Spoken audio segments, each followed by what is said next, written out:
le hei point chu tuipui dam li lama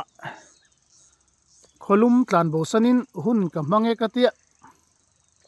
hei anu mangreng khop maya ma set lai deuh hlik to hei kalan tam ang renga ron sut har dewa ti hianin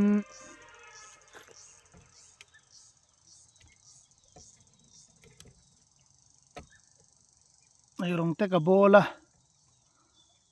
ei eng mo kan chu manga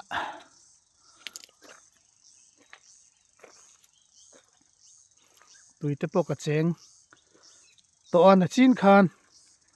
ma sa chen te poi kala dua lum khop maya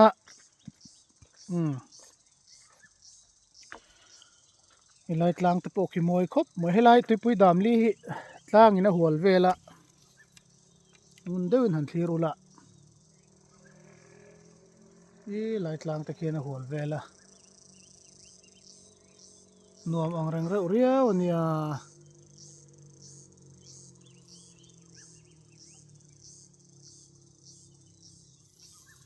lai hi champhai lammi pui te chuan in ti hlim nan in suk nan picnic nan an man na ber ania enge mo chang hian ke po ka kal vele zo thina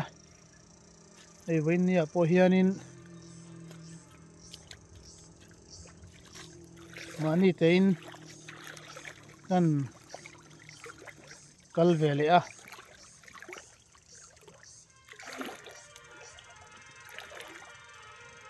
nuam via wania hei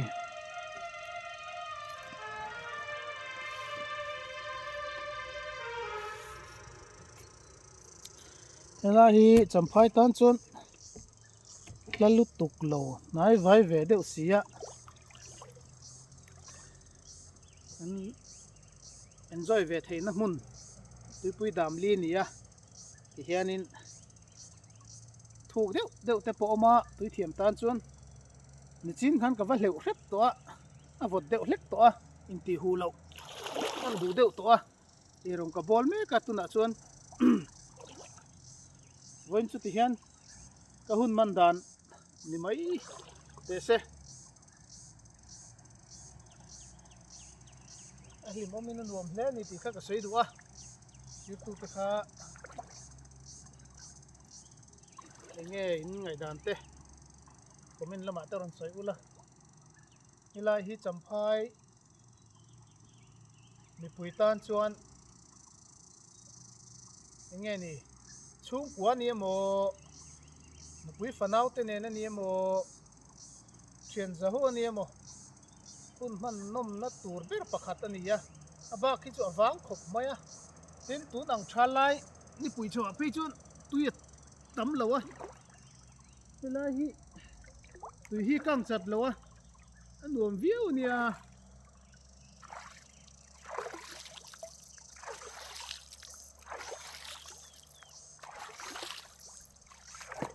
lai lam mani to a ron kal ve then khat te chun ho deuh pheu pheu to a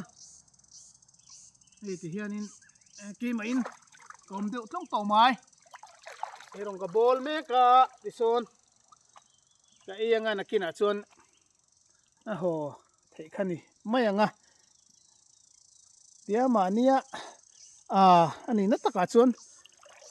peaceful to ka hetia ram hnuai re rai maya hun han man hi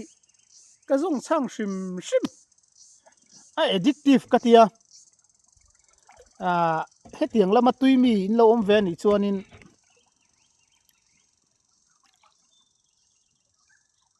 kan in mil hle don ani heti hian weekend a mo hun nei rem chan ang hun a pianga ram hnuai pil ril re rai maya ti hianin ka kal wang zela a hlimom khop mai a peaceful lia mai ni inner peace kan ti hi kan nei lia maya chang chuan le khabu chiar tur te ka kenga ti han ka chiara a hlimom khop mai vinia po hianin keima chawin ti hian ka kala a hlimom ka ti khop mai hei are rai maya tu dang kan ngai lo reng reng lui kama ti hianin irong ka bola weekend tenia do hun na ka ho mai don ani hetiang anga tuimi hetiang anga engeni ti ve chak amo hetiang ang ngai na in lo om chuan kan om hun thewa keima ni phak tok thewa ati theizel ni ti kha ka sai du ni khoi huna po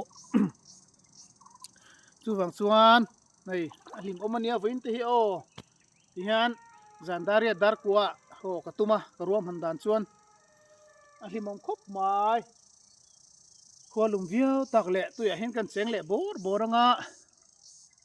khua alum khop mai khoi muna po tunlai chuan eng po ni sela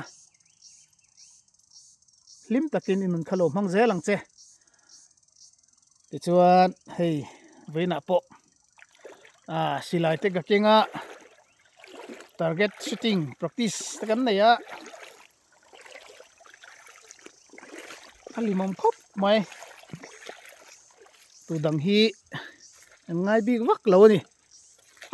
pathian zara dam chuanin kalna pianga hian lungoi na tok tur hilom sela ei ti hianin irong bol meka chumeka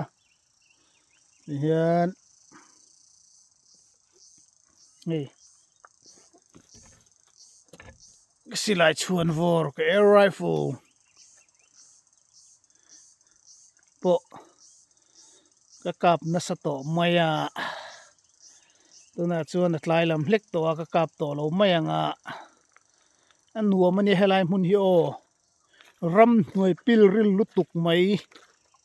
ani mi torot la mi huai sen bik te chau lo chu tu nang huna henan om ngai me lo ni ome chu tiang mi ni chuan miron join ve thei reng ani ti kha ka soi du ni ani phot le I'll be back don ko pakat na muskilin ai na mumkin hai